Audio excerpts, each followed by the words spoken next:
I know we're in the middle of this season, but we can always talk recruiting, especially since Tennessee has 11 four-star prospects and one five-star prospects. We're not going to talk stars. We're going to talk real evals right here with Chris Landry of LandryFootball.com. We're going to break down a couple of those four-star guys, and it's brought to you by Craft Treats. Craft Treats is phenomenal. And the chill pills is what I want to tell you about. The chill pills will help with your pet, and they'll help it with digestive arthritis, or whatever the issues might be. They'll also help with anxiety. And it's pretty simple. You go to crafttreats.com for those chill pills. Go to crafttreats.com and you will save 20% at checkout with the exclusive code Off the Hook. Save 20% at checkout with that code Off the Hook. All right. A couple of guys that I want to talk about. And I'm going to start with Ethan Davis because Tennessee had a history of just absolutely horrible either tight ends or production from the tight ends, however you want to put it. I remember interviewing Jason Witten the day that they moved him from defensive end to tight end. And I said, Jason, you know that tight ends don't catch a lot of passes around here, right? And he goes, I know.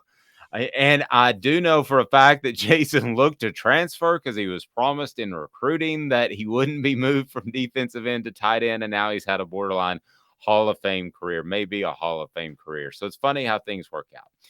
Ethan Davis is a guy that is committed to Tennessee, a four-star tight end, very, very athletic, and looks to be a special young man at the tight end position. What do you think of Ethan Davis?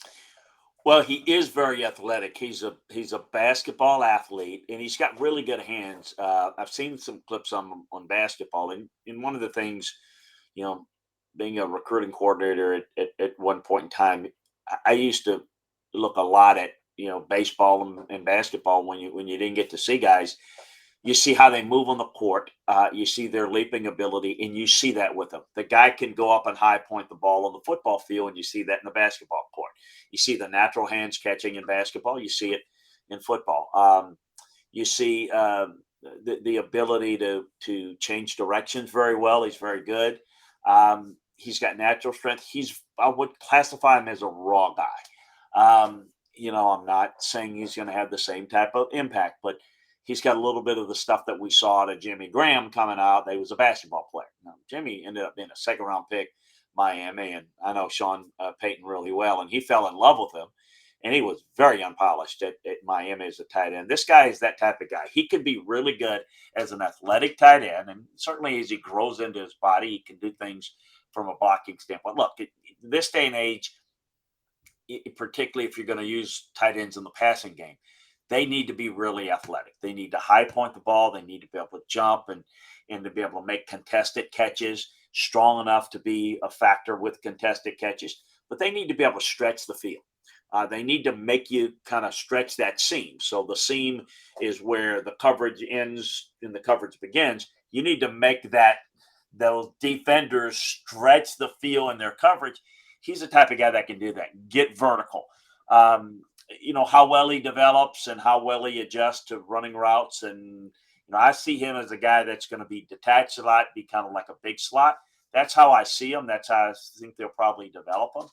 But he's very raw at this point. So I don't think there's a lot of polish there, but I think he's really good. Climb the ladder and go up and get the ball.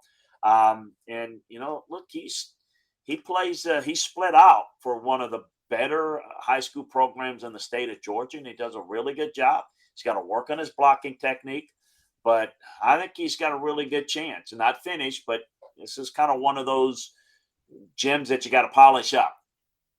That can certainly work. It worked with Jason Witten. He looked very clunky when he started at tight end, and maybe still clunky in his NFL career, but it worked out well. What a great player! One of my favorite players, though. Jason was unbelievable, and you know as well. What a great guy! What a great story and everything he overcame. This guy is a little more, probably more, in the athletic mode. Jason was just a great two-way tight end, man. He was as good as there was in the league in his era. Yeah, and he won the Bob Lilly Award, which goes to the the best overall player both on and off the field, more than Bob Lilly. So that's pretty strong. Yeah, so fantastic young man. Jordan Matthews, who got some national television exposure when his game was on ESPNU, has been committed to Tennessee. And it was kind of surprising, I think, for a lot of people because people thought that Texas was in prime position. I'm sure they're still calling. And then, he's there in Baton Rouge, so LSU's down the road. What do you see when you look at tape of Jordan Matthews? Good length, a tall corner with track speed. So he's got recoverability. He's a 10-6 100-meter guy, and I think he's like 21 29 200-meter type guy. So he's a track guy. I mean, he plays football, but he's got track speed. He's a willing tackler. He can bring guys down in the flat and the open field pretty well. He does a pretty good job defending passes. He'll play through receivers' hands fairly well. He's a little erratic in how he plays technique. I mean, he overruns a lot of plays. He needs to gather himself a little bit better. It's that position is about speed, but it's often about quickness. And sometimes your speed on certain routes can be to your detriment because you're not as quick. He's got to slow down, stay calm a little bit, bring his feet a little with him a little bit better.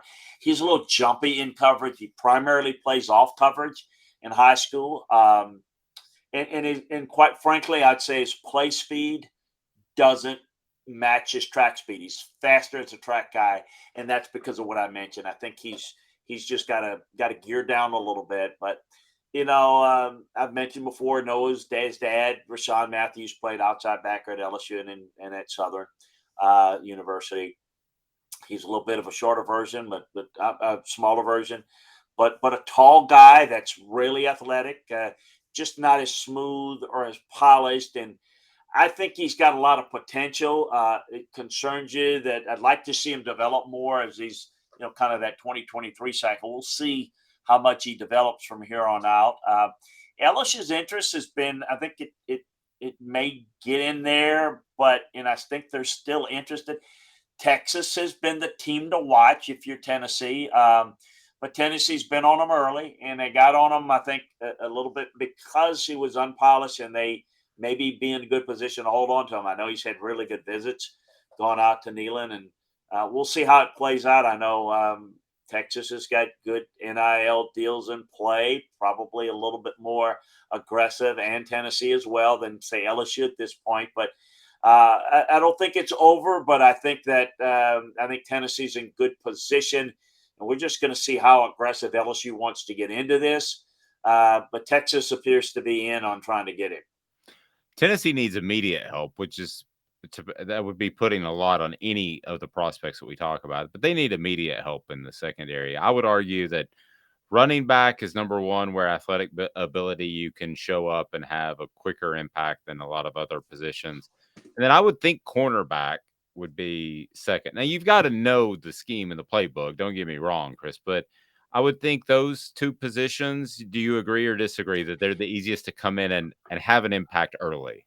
Well, I think that running back is, particularly in the scheme, if you don't ask a whole lot blocking, I think you can get those guys on the field early. I think at corner, you can if you've got the athletic ability. The difficulty, Dave, with some of those guys, like he plays off. If you want to play a lot of press, he's got to learn that. That's a completely different technique. That's a big learn.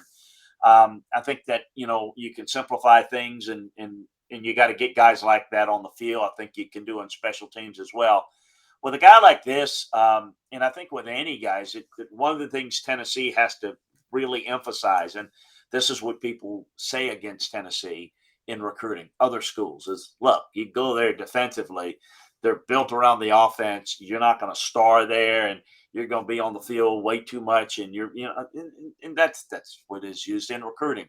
So to your point is they need that help and they need guys, but in order to get guys this size, they've got to jump on them early and hope that they can develop them into the elite player.